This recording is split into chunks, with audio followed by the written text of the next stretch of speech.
बढ़ाएं अपना कदम सक्सेस की ओर मार्गदर्शन कोचिंग इंस्टीट्यूट के साथ। मार्गदर्शन कोचिंग इंस्टीट्यूट बिहार में एकमात्र कोचिंग संस्थान IIT JEE and medical entrance exam के लिए।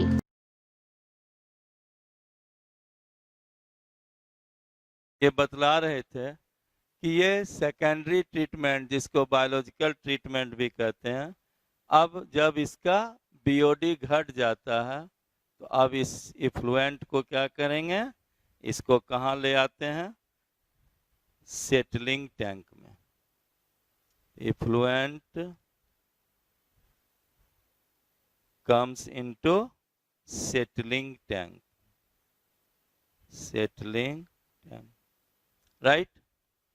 तो यहाँ तो इफ्लुएंट आएगा और तुम ही बतलाओ, इस सेटलिंग टैंक में आकर के फ्लॉक्स जो हैं वह सेडिमेंट में स्टोर्ड हो जाएंगे। इसी को क्या कहोगे, एक्टिव स्लज। इसका नाम क्या हो गया, बोलिए, एक्टिव स्लज। एक्टिव स्लज समझे। In the settling tank flocks sedimented into the bottom which is called active sludge. यहाँ लिख दें एक्टिव स्लज। एक्टिव स्लज क्या हुआ,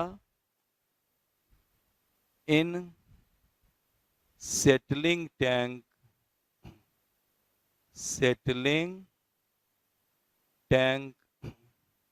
flocks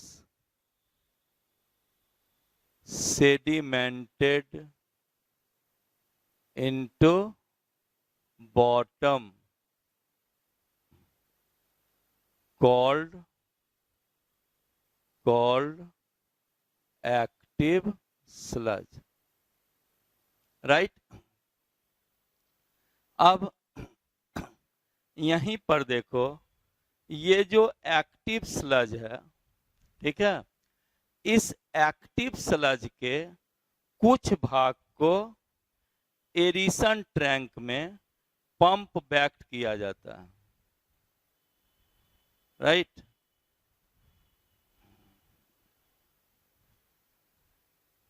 कुछ स्लज को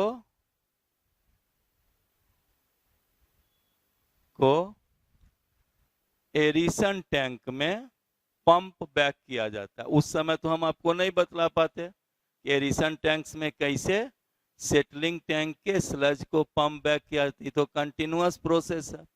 पहले से जो बना हुआ एक्टिव स्लज है, जब यहाँ से कोई इफ्लुएंट्स एरिसन टैंक में आएगा तो कुछ स्लज को क्या होगा, एरिसन टैंक में वापस भेज दिया जाता है। क्यों, एज द इनोकुलम। अभी बोले थे कि दूध से दही बनाने के लिए दूध में इनोकुलम डाला जाता है। यहाँ जो बोले थे कि एरिसन टैंक आएगा, एयर प्रवाहित करते हैं, जिससे एरोबिक बैक्टीरिया जो है काफ़ी ग्रो करने लगती है। तो आखिर एरोबिक बैक्टीरिया आया कहाँ से, तो यहीं देखो, सेटलिंग टैंक में जो एक्टिव स्लज है, जिसमें क्या है, एरोबिक माइक्रोब्स है, ये सभी क्या है, यही इसीलिए सेटलिंग टैंक से एक्टिव स्लज के कुछ पार्ट को इनोकुलम के रूप में एरिसन टैंक में भेज देते हैं, जिसके कारण एरोबिक बैक्टीरिया काफ़ी तेजी से ग्रो करती है। यहाँ लिख दें, ये तो एक्टिव स्लज समझे। फिर लिख रहे हैं, some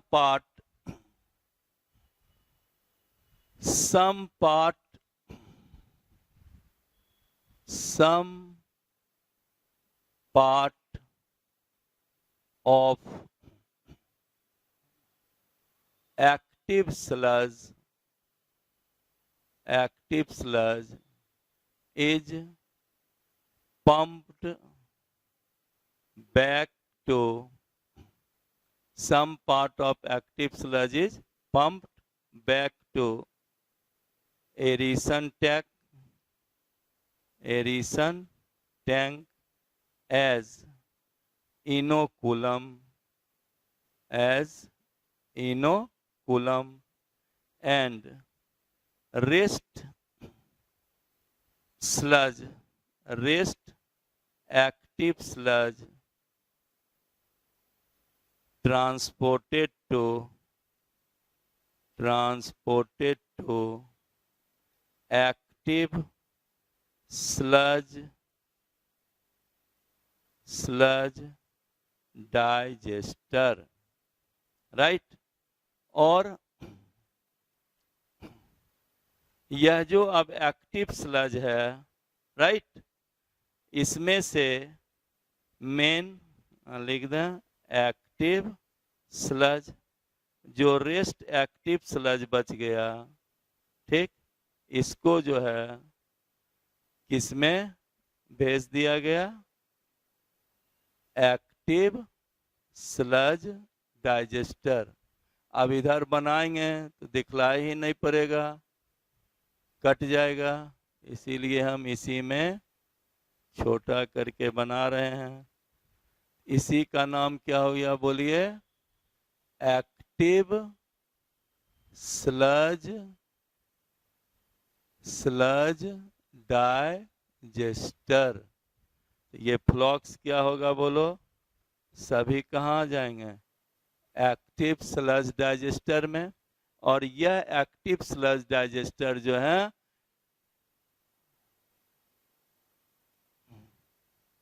ये एनएरोबिक, यहाँ पर क्या रहता है, एनएरोबिक बैक्टीरिया, समझ रहे हो। इसको क्या है, ऑक्सीजन की जरूरत नहीं होती है, और यह एक्टिव स्लज जो है एनएरोबिक बैक्टीरिया के द्वारा डाइजेस्ट हो जाते हैं, लॉस्ट हो जाते हैं। यानी यह जो एनएरोबिक बैक्टीरिया है इसका कंजम्पशन कर लेता है, जिसके परिणामतः बायोगैस प्राप्त होती है। यहाँ भी लिख दें,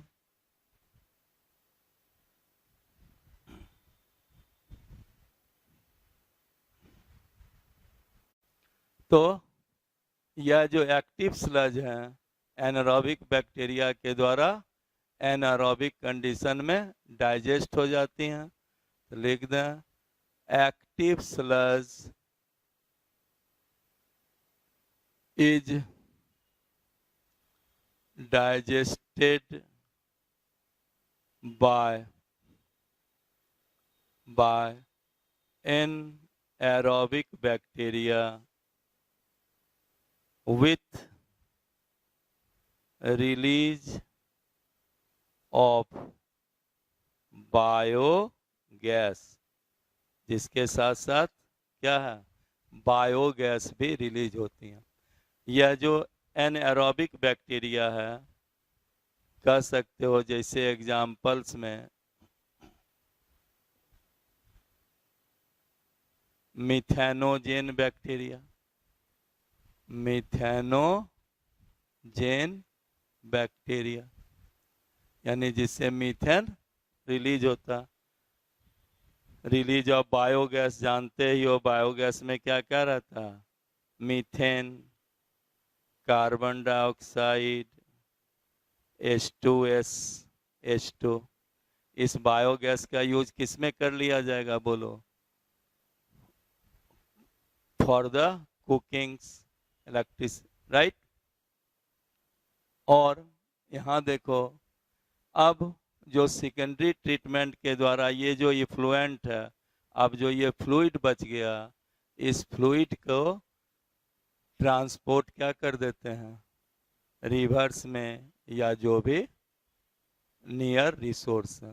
बोलो सेकेंडरी ट्रीटमेंट अब तो समझ गए होगे, ब्रीफ में बतला दें। सब पानी कहाँ आया, सेटलिंग टैंक में, जिसमें बड़ा बड़ा पार्टिकल नीचे बैठ गया, छोटा पार्टिकल फिल्ट्रेशन हुआ, राइट। इसको क्या नाम पड़ा, स्लज। अब इन्फ्लुएंट को कहाँ लाए, एरिसन टैंक में। एरिसन टैंक में आए तो एरोबिक बैक्टीरिया का ग्रो हुआ, जिससे फ्लॉक बन गया, और अब इस इफ्लुएंट को कहाँ ले आते हैं, सेटलिंग टैंक में, जिसमें एक्टिव स्लज का डाइजेशन हो जाता, एक्टिव स्लज सेडिमेंटेड हो जाते हैं, इस एक्टिव स्लज को एक्टिव स्लज डाइजेस्टर में भेज दिया जाता है, और जो इफ्लुएंट है, this effluent is transported to the river system, right. अब जो पानी नदी में जाएगा उसमें इम्प्यूरिटी क्या होगी, कम होगी, बैक्टीरिया की भी अमाउंट क्या होगी, कम होगी। तो लास्ट क्या लिखना है, लिख लो, after secondary treatment effluent is transported to the river. After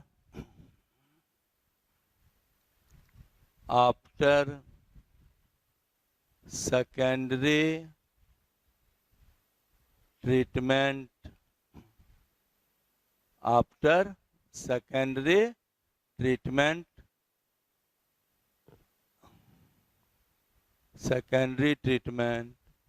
effluent transported to the river, right. अब ये सब डायग्राम नहीं है, हम आपको समझाने के लिए इस ढंग से बतलाए जो एक सीक्वेंस में आपको सीवेज ट्रांसपोर्टेशन या सीवेज ट्रीटमेंट समझ में आ जाए। तो अब माइक्रोब्स में तुमको पढ़ना है बायोगैस प्लांट, जो अभी जस्ट हम आपको बायोगैस लिखाए भी, तो अभी हम अब आपको जस्ट बतलाने जा रहे हैं बायोगैस प्लांट।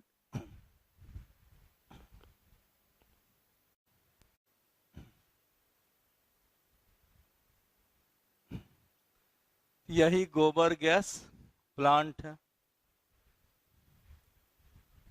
गोबर गैस प्लांट अभी जस्ट बतलाए थे। गोबर गैस प्लांट में मेनली कौन गैस रहता है, मीथेन रहते हैं, कार्बन डाइऑक्साइड होगा, H2S होगा, H2 होता, इसी गैस को क्या कहते हो, गोबर गैस, या इसी का नाम क्या हो गया, बायोगैस, राइट। अब इसको समझा दें कि बायोगैस या गोबर गैस नाम क्यों पड़ा। तो अभी जस्ट पढ़ाए थे कि जो सेकेंडरी ट्रीटमेंट में स्लज से methane, carbon dioxide, H2S produce हुआ, जिसी का नाम क्या, बायोगैस। अब इसको गोबर गैस क्यों कहते हैं, तो यह जो मीथेन जिस बैक्टीरिया से निकलता है उस बैक्टीरिया का नाम है मीथेनोबैक्टीरियम। उस बैक्टीरिया का नाम क्या है, मीथेनोबैक्टीरियम। चूंकि ये बैक्टीरिया मीथेन को रिलीज करता है, राइट, इसीलिए इसको हम क्या कहते हैं, मीथेनोजेन, राइट। अब ये देखो कि यह जो मीथेनोबैक्टीरियम्स हैं, यह कैटल्स के यानी काव, बफेलो, ये सब के स्टोमक में भी पाया जाता है। तो प्रेजेंट इन द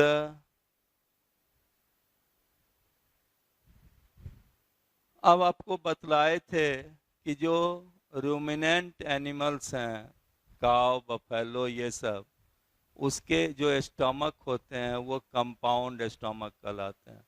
यानी उसके स्टोमक 4 पार्ट में, र्यूमेन, रेटिकुलम, एब ओमेसम और एब अमोसम्स में बटे रहते हैं। तो वह स्टोमक का जो फर्स्ट पार्ट है र्यूमेन, उसी र्यूमेन में मिथेनोबैक्टीरिया पाए जाते हैं। तो Methanobacterium present in the rumen of the stomach of cattle, right? और यह क्या करता है कि जो सेलुलोज है उसको डाइजेस्ट करता है, जिसके कारण मीथेन गैस रिलीज होती है, राइट? तो ये क्या किया, सेलुलोज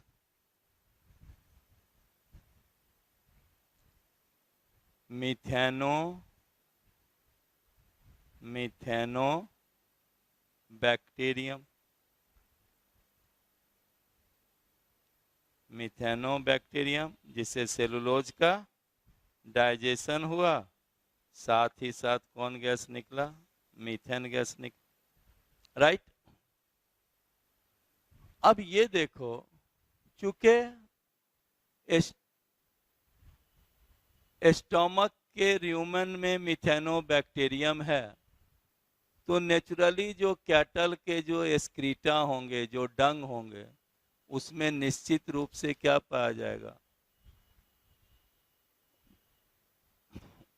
मीथेन प्रोड्यूसिंग बैक्टीरिया, यानी जो काव डंग होंगे, जिसको गोबर कहते हो, it is rich in Methanobacterium. और तुम जानते हो कि गोबर गैस, बायोगैस में क्या क्या रहता है, मीथेन है, कार्बन डाइऑक्साइड है, H2 है, H2S है। तो चूंकि यह जो बायोगैस है यह गोबर के द्वारा भी प्रोड्यूस होता है, इसीलिए बायोगैस को क्या कहते हैं, गोबर गैस भी, राइट? और इसीलिए बायोगैस प्लांट को तुम क्या नाम दिया जा सकता है, गोबर गैस प्लांट, बायोगैस प्लांट, या हम इसको क्या कहते हैं, गोबर गैस प्लांट। समझ गए? तो नेक्स्ट लिख लें, काव डंग, यानी जिसको क्या कहते हो, गोबर, is rich in methanobacterium, it is rich in methanobacterium, right? अब ये देखो, जो यह बायोगैस प्लांट है क्या, तो रूरल एरिया में, ग्रामीण एरिया में, जहाँ काऊ का पालन ज़्यादा होता है या बफेलो ये सब का, उसके डंग को स्टोर कर लिया जाता है और उस काव डंग को एक कंक्रीट टैंक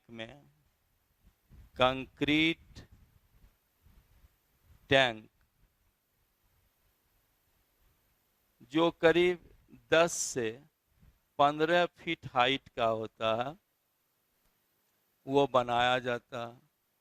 और यही देखो, इसके द्वारा इसमें डंग और स्लरी कहते हैं घोल, इसमें प्रोवाइड कर देते हैं। डंग प्लस स्लरी मीन्स वाटर, या उसका जो घोल है, कोई भी बेस्ट प्रोडक्ट वहाँ पर, स्ट्रॉ है, ये सब मिला हुआ, भूसा ये सब का, या उसका एक्सक्रीटा, यूरिन, जो भी, उसमें इसको स्टोर कर दिया गया। ये हो गया स्लरी, डंग और स्लरी। अब ये देखो, इसके ऊपर ये फ्लोटिंग कवर्स लगा रहता है, फ्लोटिंग कवर्स, राइट? अब इसमें गोबर भर दिया गया, सॉल्यूशन घोल बना के भरा गया, जो स्लरी है। अब जब गैस बनेगा तो फ्लोटिंग कवर नेचुरली क्या है, ऊपर की ओर मूव करेंगे, और यूज हो जाने के बाद इसको निकालने के लिए भी एक आउटलेट बना हुआ है, जिसके द्वारा यूज्ड गोबर को क्या किया जाता है, अलग किया जाता है। अब देखो इसके ऊपर एक इनलेट रहता है जिससे गैस क्या है बाहर निकाला जाता है, ये दूसरे हाउस से जोड़ दिया जाता है। तो यह जो बायोगैस है, इस बायोगैस का यूज किस में कर सकते हो? कुकिंग में भी और लाइटनिंग में भी, एंड लाइटनिंग में भी, राइट। अब ये डायग्राम जरूरत नहीं है। बायोगैस क्या है? बायोगैस को गोबर गैस क्यों कहते हैं? बायोगैस में कौन कौन कंपोनेंट है, राइट। इस तरह से ह्यूमन वेलफेयर, ये माइक्रोब्स इन ह्यूमन वेलफेयर वो कंप्लीट हो गया। और इसके बाद अब नेक्स्ट चैप्टर है microbes as in bio control agent, right. तो अब नेक्स्ट आपको बतला रहे हैं microbes as in bio control management.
Microbes as bio control management. Microbes as bio control management. अब बायो कंट्रोल का अर्थ समझो कि जब हम एग्रीकल्चर करते हैं तो agriculture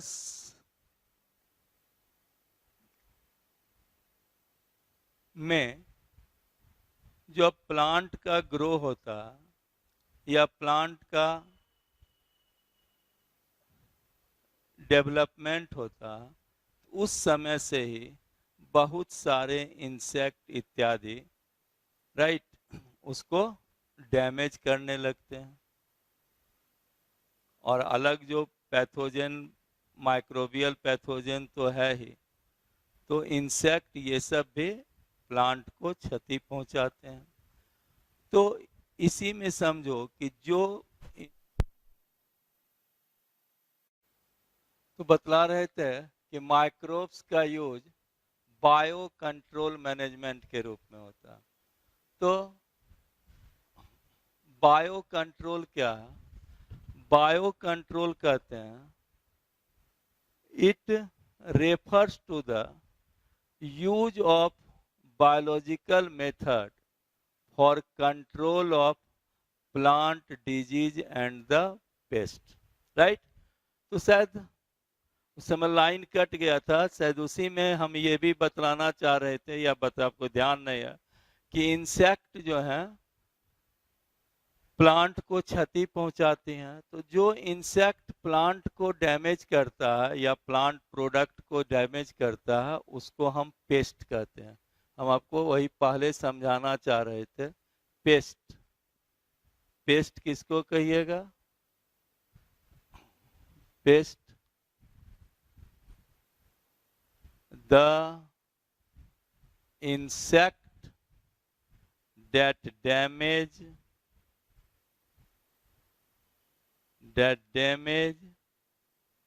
plants or its part or its product, जो प्लांट को, इसके पार्ट को या उसके प्रोडक्ट को डैमेज करता हो, उसको हम क्या कहते हैं? पेस्ट। अब है बायो कंट्रोल। तो बायो कंट्रोल कहते बतला रहे थे, it refers to the biological method to control the plant disease and pest. Biological method के द्वारा प्लांट डिजीज और पेस्ट, पेस्ट समझ गए, वह इंसेक्ट जो प्लांट या उसके प्रोडक्ट को डैमेज करता है उसको हम पेस्ट कहते हैं। तो जो प्लांट डिजीज और पेस्ट को बायोलॉजिकल मेथड के द्वारा कंट्रोल करने की विधि को क्या कहिएगा? Bio control. तो लिख दें, it bio control, bio control refers, bio control refers to biological method, to biological method to control plant diseases and plant diseases and pest, right. अब कहोगे कि बायोलॉजिकल मेथड है क्या? बायोलॉजिकल मेथड, अब आपको शायद ह्यूमन हेल्थ एंड डिजीज में ही बतला रहे थे कि अगर पॉन्ड में या आपके एरिया में के आसपास जो गड्ढा है उसमें पानी है, गंदा पानी है, मॉस्किटो ज़्यादा है, तो उसमें गैम्बूसिया फिश डाल दीजिए, वह मॉस्किटो इत्यादि को खा जाएगी, जिससे उसकी संख्या घट जाएगी। तो ये क्या हो गया? Biological method. तो कहने का अर्थ है कि जो इंसेक्ट है उसी को, जो उसका प्रीडेटर है उसका यूज कर दें, राइट, और उसके यूज करके उसकी खात्मा कर दी जाए, उसी को क्या कहोगे? Biological control. तो अब नेक्स्ट बतला रहे थे biological control. It refers to the biological method to control the plant disease and pest। तो यह bio control, biological control method है क्या?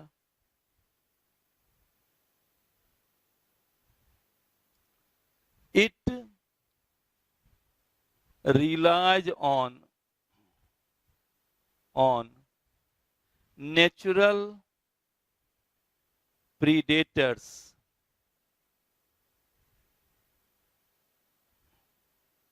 to reduce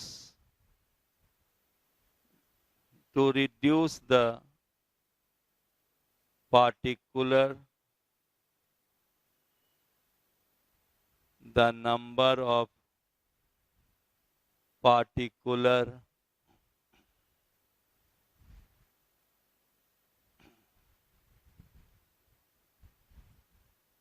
pathogens. कहता है ये नेचुरल प्रीडेटर्स पर डिपेंड करता है, पार्टिकुलर पैथोजेन को खत्म करने के लिए। उस पैथोजेन का अगर हम प्रीडेटर का यूज कर देंगे तो नेचुरली उसको खाएगी, उसकी संख्या घट जाएगी। यानी बायो कंट्रोल मेथड जो है वह इकोसिस्टम के बैलेंसिंग को भी कंट्रोल करना चाहता है। ये समझो कि कोई फूड चेन, फूड वेब में अगर एक उसका यूनिट खत्म होगा तो पूरा का पूरा सिस्टम डिस्टर्ब हो सकता है।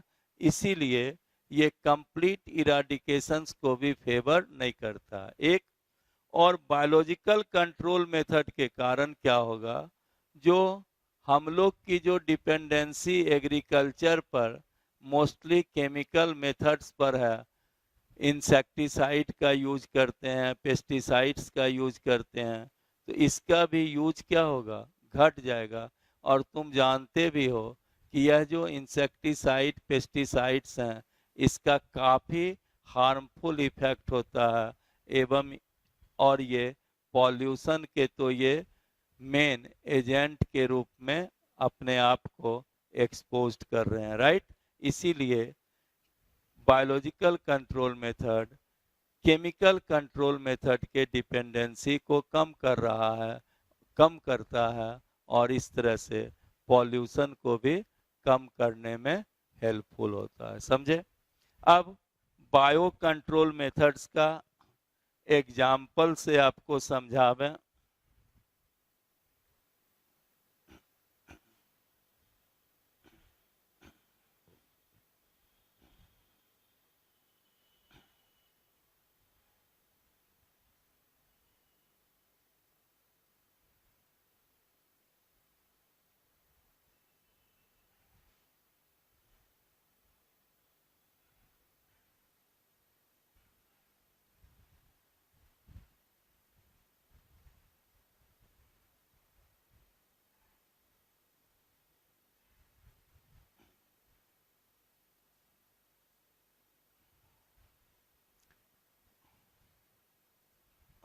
जैसे एक नाम ले रहे हैं, ड्रैगन फ्लाई।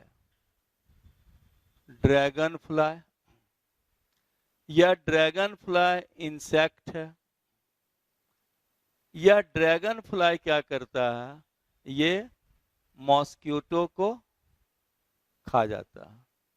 तो ड्रैगन फ्लाई प्रीडेटर किसका हो गया, प्रीडेटर किसका हो गया, मॉस्किटो का।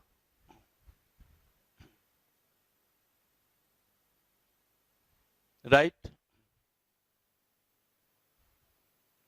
दूसरा देखो, बहुत ही इंटरेस्टिंग है,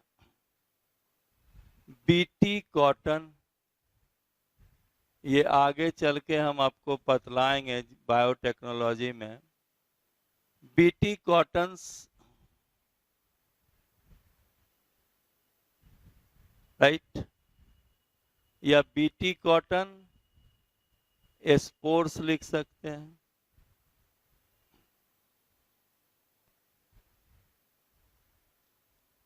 अब यहां देखो कि एक बैक्टीरिया है जिसका नाम है bacillus थुरिनजिएंसिस। थुरिनजिएंसिस,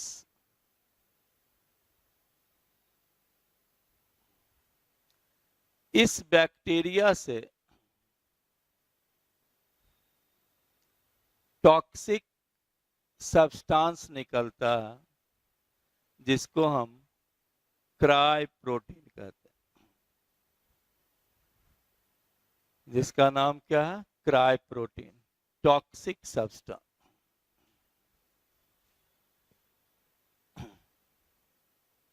toxic substance,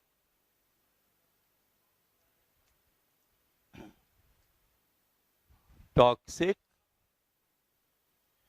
substance, toxic substance निकला।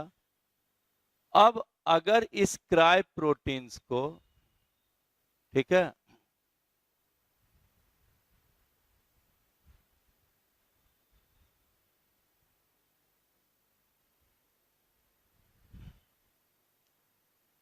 को कुछ इंसेक्ट खा जाएगी, तो चूंकि यह क्राई प्रोटीन टॉक्सिक रूप में है, तो उसका इंटेस्टाइन में रप्चर हो जाता है और उसकी मृत्यु हो जाती है, राइट। तो क्राई प्रोटीन टॉक्सिक टू एक इंसेक्ट का ग्रुप है जिसको कहते हैं लेपिडोप्टेरन। जैसे इसका एग्जाम्पल है tobacco bird worm, tobacco bird worm. दूसरा आर्मी वर्म।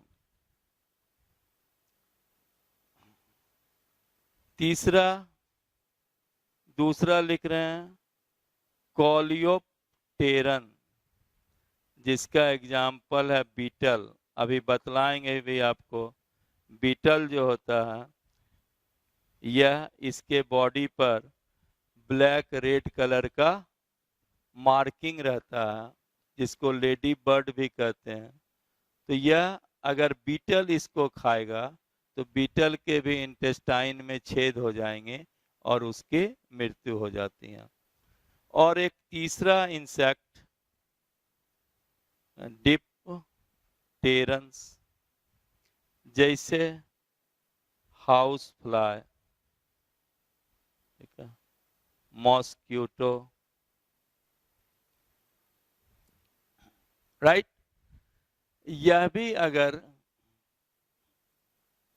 इस टॉक्सिक सब्सटेंस को अगर इनहेल करती हैं तो उसकी भी मृत्यु हो जाएगी, राइट। तो अब अगर इस बेसिलस थुरिंजिएंसिस का, राइट, अगर हम स्पोर का यूज कर दें तो मार्केट में क्या हुआ, बेसिलस थुरिंजिएंसिस का स्पोर आता है और इस स्पोर का अगर हम स्प्रे कर देंगे प्लांट पर, राइट, तो ये बैक्टीरिया ग्रो कर जाएगा और जो उससे रिलेटेड इंसेक्ट हैं उसकी क्या होगी, अपने आप डिस्ट्रक्शन होगी। तो यह जो बेसिलस थुरिंजिएंसिस हुआ, इसकी जो ये टॉक्सिक प्रोडक्ट हुआ, यह दूसरे को हार्मफुल नहीं पहुंचाया, राइट, और खुद ही क्या हुआ, और जो पार्टिकुलर क्रॉप का जो पैथोजेंस है उसी को खत्म कर रहा है, राइट। इस तरह से बेसिलस थुरिंजिएंसिस का उपयोग, इस बैक्टीरिया का यूज इंसेक्ट के कंट्रोल करने में किया जाता है, राइट। अभी नेक्स्ट हम अब इसके आगे का ही दूसरा जस्ट क्लास में आपको बताएंगे।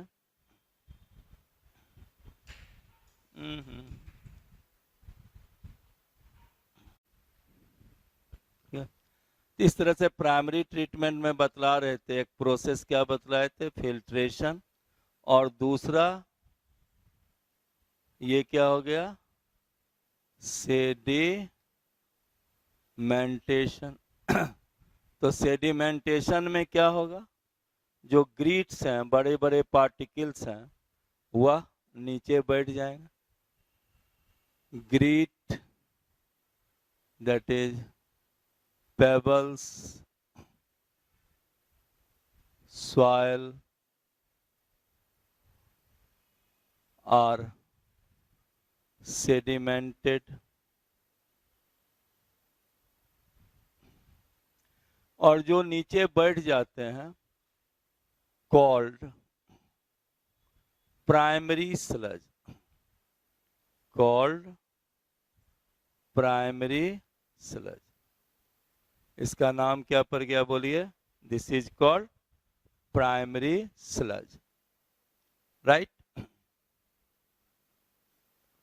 और अब जो ये इफ्लुएंट बचा, बेटर समझ रहे हो इफ्लुएंट शब्द का,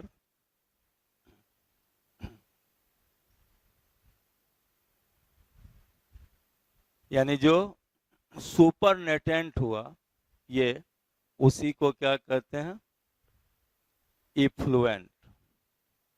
जो रेस्ट वाटर जो या बचे ये फ्लूइड्स, इसको क्या कहते हैं, इफ्लुएंट। लिख दें, द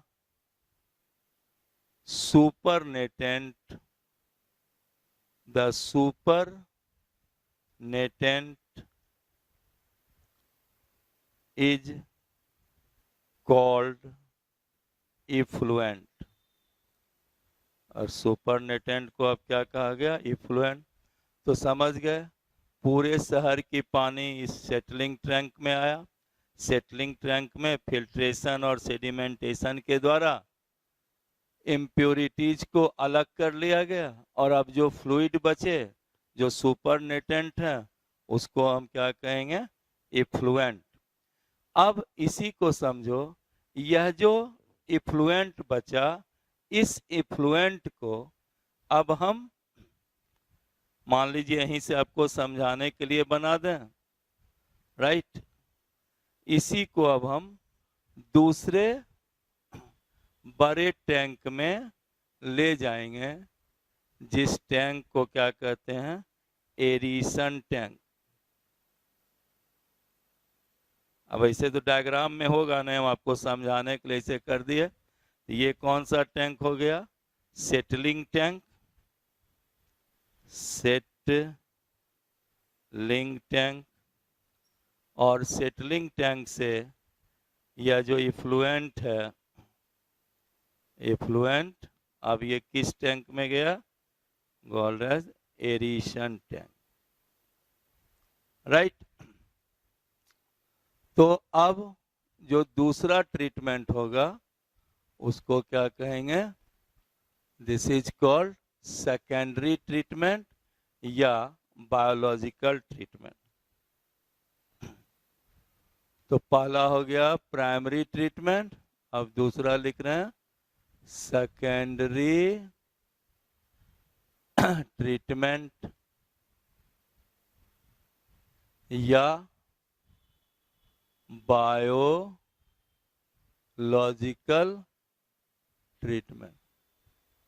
सेकेंडरी ट्रीटमेंट या बायोलॉजिकल ट्रीटमेंट। तो ये जो बायोलॉजिकल ट्रीटमेंट या सेकेंडरी ट्रीटमेंट में इफ्लुएंट कहाँ आ गया है?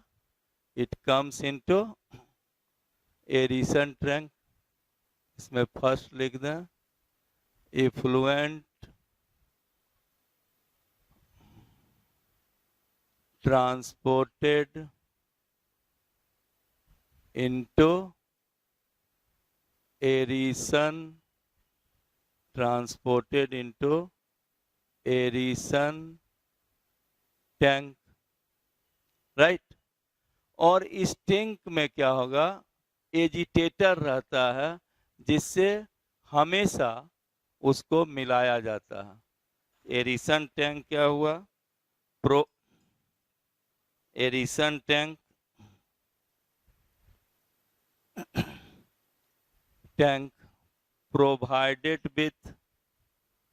provided with agitator, constantly agitated the effluent, right,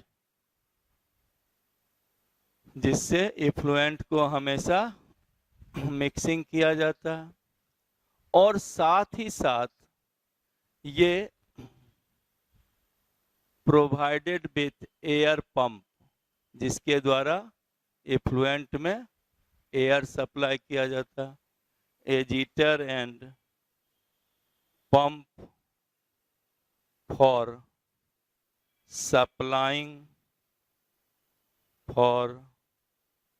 supplying air into effluent, जिसके कारण क्या हो गया? इफ्लुएंट में एयर सप्लाई किया गया।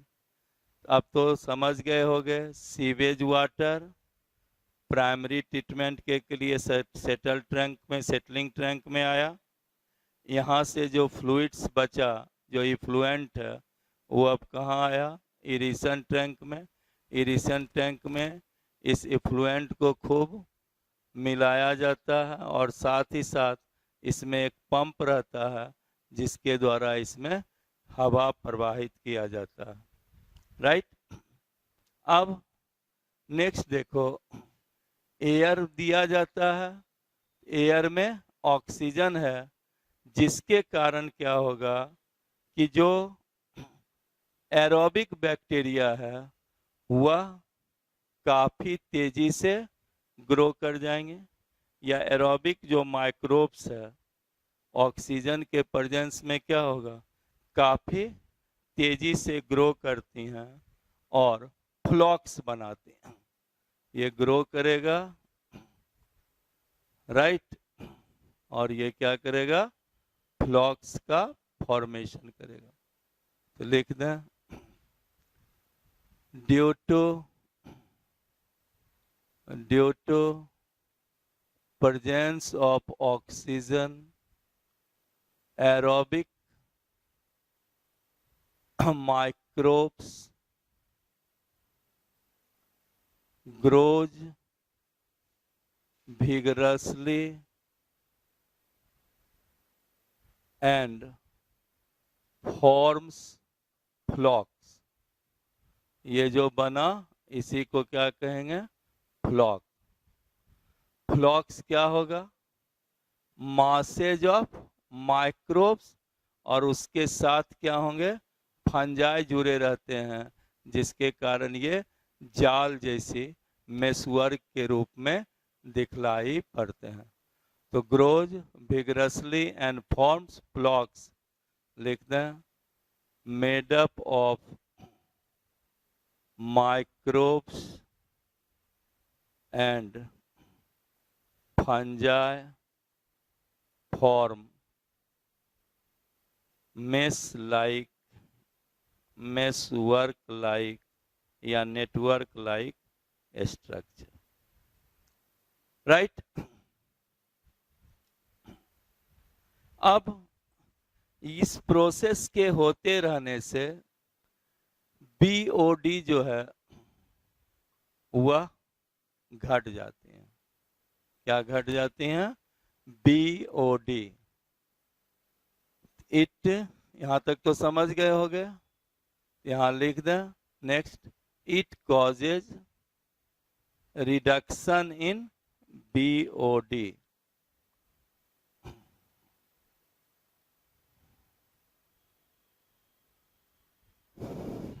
It causes reduction in BOD।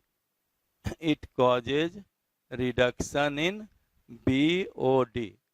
अब आप को बतला रहे हैं, मेन समझना है कि BOD यह क्या है।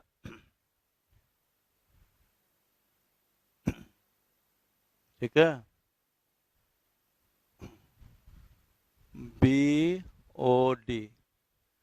बीओडी को बायोकेमिकल ऑक्सीजन डिमांड कहते हैं।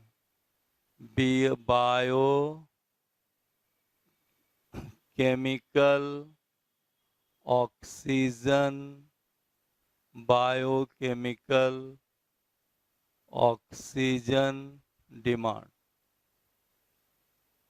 Biochemical oxygen demand. अब यह बीओडी है क्या, तो कहता है कि द अमाउंट ऑफ ऑक्सीजन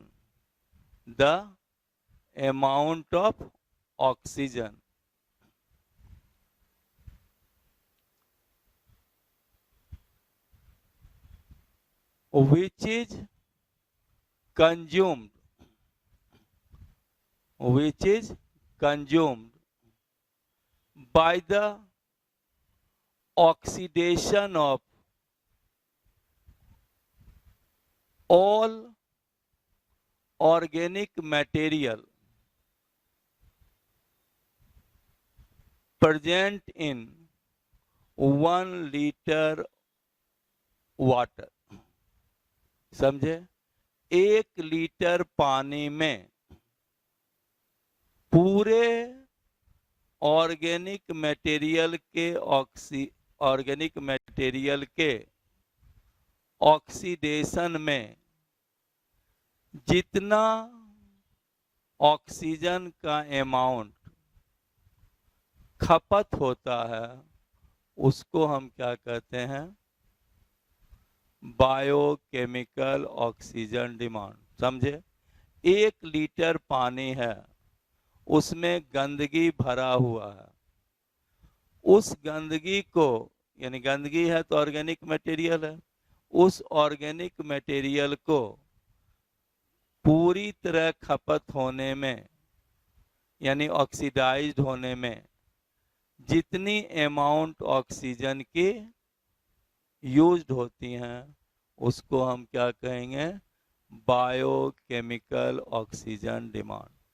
बोलो, कोई डाउट? तो बायोकेमिकल ऑक्सीजन डिमांड क्या हुआ? The amount of oxygen which is consumed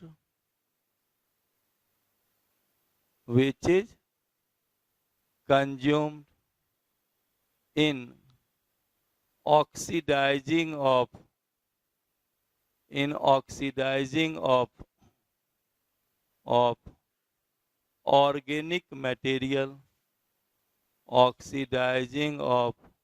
organic material, present in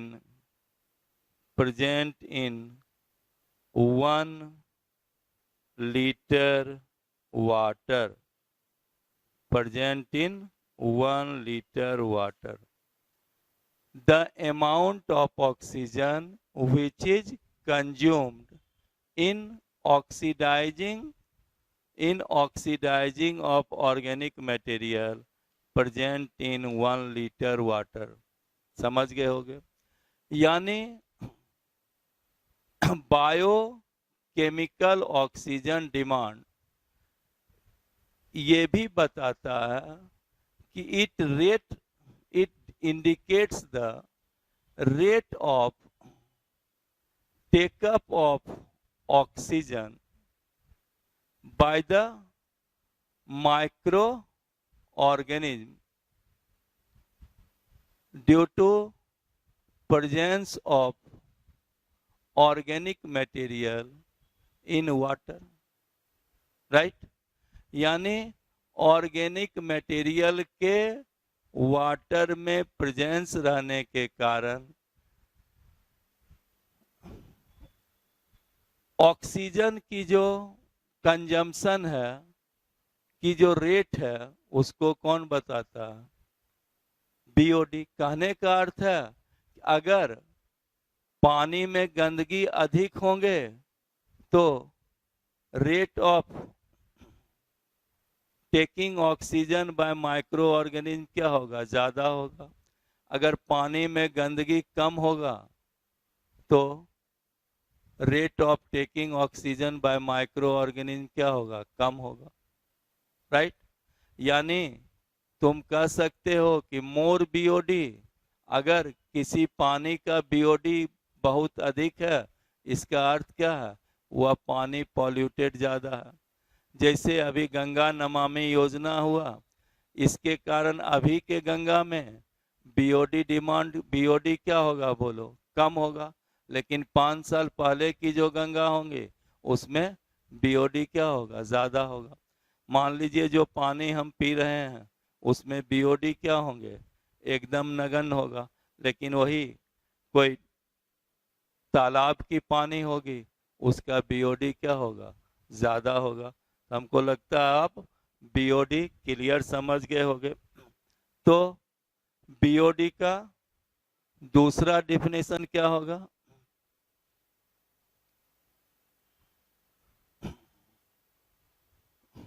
दस BOD indicates rate of taking of oxygen by microbes, rate of taking of oxygen by microbes due to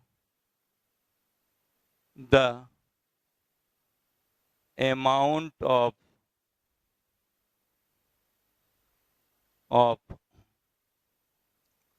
organic material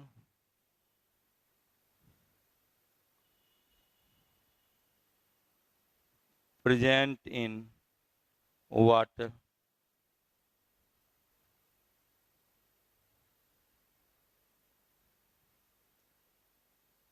right तो organic materials में amount के वजह से microbes द्वारा oxygen taking के rate को कौन बतलाता है?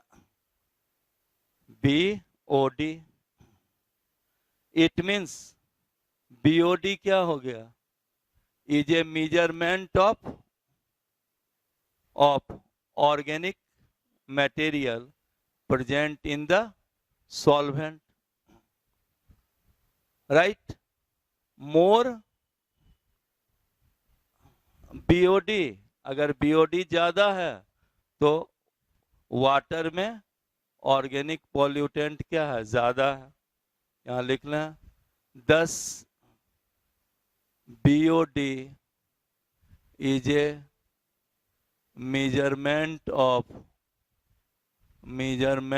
of organic substance in water. More BOD indicates more organic material in water, that is water is more pollutant, water is more pollutant। अगर बीओडी कम होगा इट मीन्स पानी में ऑर्गेनिक मटेरियल की amount कम है, यानी वाटर क्या है? लेस पॉल्यूटेंट है। तो हम आपको इसी पर फोकस करना चाहे थे कि आप बीओडी आसानी से समझो। तो ये बीओडी आपको बतलाए। अब ये तो समझे कि क्यों बीओडी घट गया? चूंकि माइक्रोब्स एरोबिक है, ऑक्सीजन का सप्लाई हुआ, माइक्रोब्स क्या किएगा? ऑर्गेनिक मटेरियल को ऑक्सीडाइज कर देगा, जिसके कारण क्या होगा? ऑर्गेनिक मटेरियल की अमाउंट घट जाती है। Organic amount of organic material reduced due to oxidation of क्या? Organic material. ऑर्गेनिक मटेरियल का ऑक्सीडेशन हो जाएगा, जो किसके कारण हो रहा? इस ऑर्गेनिक मटेरियल को कंज्यूम कौन कर रहा है? Aerobic bacteria. due to activity of aerobic bacteria, right. और इसीलिए क्या है? इतना एरोबिक बैक्टीरिया ग्रो किया तो उसका फ्लॉक्स बन जाता है। बोलिए, अब तो यहां तक आप क्लियर समझ गए।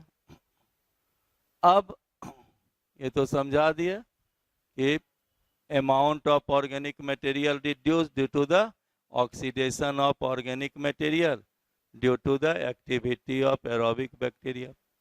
तो यह सेकेंडरी ट्रीटमेंट जो है तब तक किया जाता है जब तक कि बीओडी जो है रिड्यूस्ड नहीं होती है। लिख दें secondary treatment is continued till BOD is lowered down. हो गया। अब इसके बाद देखो कि यह ट्रीटमेंट जब हो जाता है, राइट, अब इसको जो है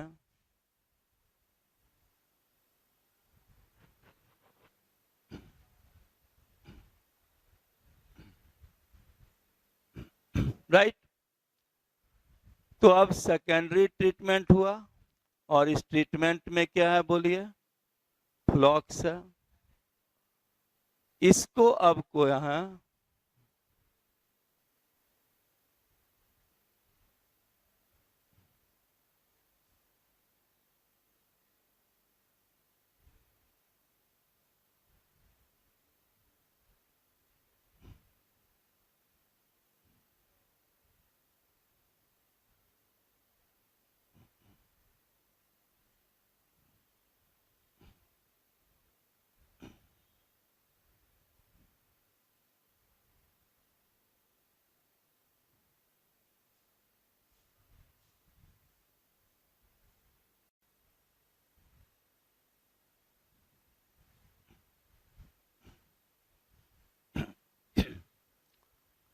तो राइट, यहां तक क्या देखे, फ्लॉक्स जब बन जाता है, अब इस फ्लॉक्स को दूसरे टैंक्स की ओर अब हम ट्रांसपोर्टेड करते हैं, राइट।